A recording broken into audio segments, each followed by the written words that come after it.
Hi, I'm Rebecca from the blog Rebecca Reads, and this is my reading journal on St. Patrick's Day, March 17th.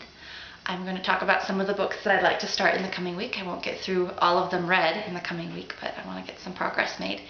First, I want to talk about two books that I finished in the past week. I haven't done a reading journal on my blog for 2 weeks now, but in the past week I did finish two.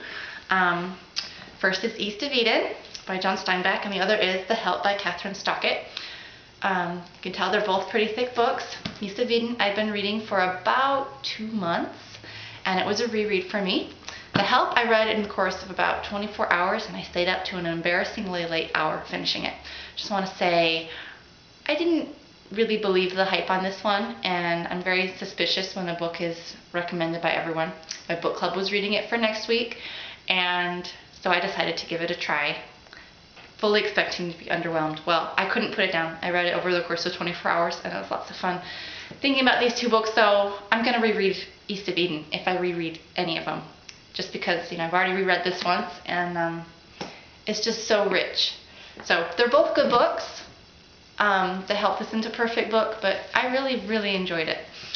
Then for nonfiction, I mentioned in my vlog 3 weeks ago that I was wanting to learn about Japan. I had a number of books. I've started reading this. This is Japan, A Concise History by Milton Meyer.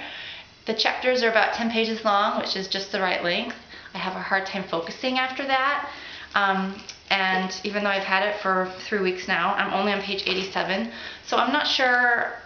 I might just start skimming this. It's very academic in tone, which is kind of what I was looking for. I'm not sure if I'll make it through the whole thing.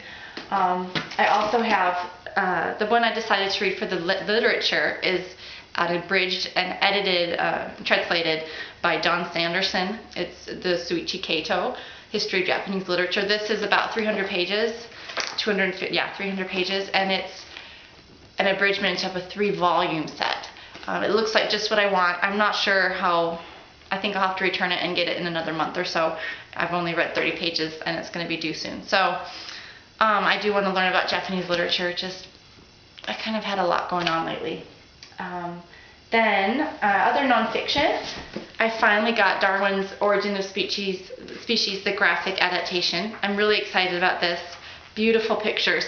I saw a review of this on Nemus blog, Things Mean a Lot, back in January, and January was the mini challenge for the graphic novels challenge was to read an adaptation of a classic. So I put a request in the library for this. Unfortunately, it just barely got in. So it took 2 months, but I am looking forward to it. I'll probably read that this week. Graphic novels go fast for me. After I decide what I'm doing with Japanese, I might put it to the side. I might skim it. I'm also reading about genetics this month for my project books.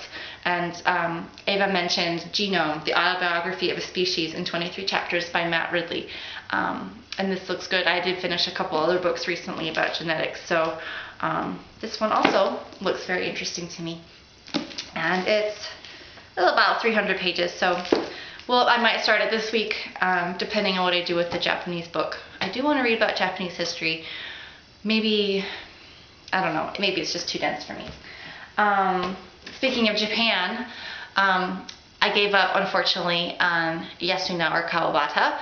I read The Old Capital, and I mentioned it my last vlog 3 weeks ago, and I did try 3 other books by Kawabata, and I just don't care about what he's writing about. So I wrote in the text below this vlog a little bit about why. But next is Murakami. It's the Hello Japan mini challenge this month to read something by Murakami, so I picked up Norwegian Wood. Apparently this is very different from his other novels. I might also find a copy of Wind Up Bird Chronicle. That's the 3-month read-along for the at Tanabata's blog. In spring it is the dawn. So we'll try this one. It looks like it'll be a fast read, so maybe I'll get through that this week. And then for the classics, I'm really excited about all 3 of these, but I'm not sure when I'm going to read them. The Zola tour for Paris in the springtime classic circuit. I'm reading The Masterpiece. I've read about 40 pages of this, and wow, if this is based on the relationship between Zola and Cezanne. I can understand why Cezanne didn't want to talk to Zola afterwards, because it's kind of portraying the painter in this novel as a big jerk. So I have a feeling all the characters are kind of going to be like that. And then my in real life book club next month is reading Crime and Punishment. I read this in high school and maybe college. I read it at least twice, and I've loved it both times.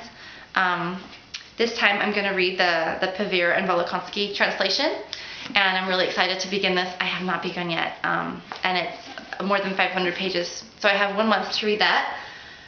Zola I need to read by April 6th for my tour date.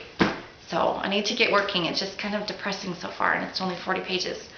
And then, convenience, one of my in real life book clubs is reading The Three Musketeers next month, and then the classic circuit. There's a Dumas classic circuit. So that's going to be very convenient. So I'm gonna read it and post about this on I think the 20th of April. And again, this is long. I got the Pevere translation, and I am looking forward to it. Looking forward to some, swashbuckling adventure. So there are lots of other books I want to read right now. I just watched King Lear, Shakespeare's King Lear, with Laurence Olivier, and it was just so great. Out vile jelly. Ugh. So I want to read that. I've also wanted to read a history play. I haven't gotten to that. April is poetry month, so I was going to focus on poetry, but as you can see, I have a couple classics that I need to read for April. So we'll see how poetry pans out. Anyway, I hope you're having a good day. Happy St. Patrick's Day again, and talk to you later. Bye-bye.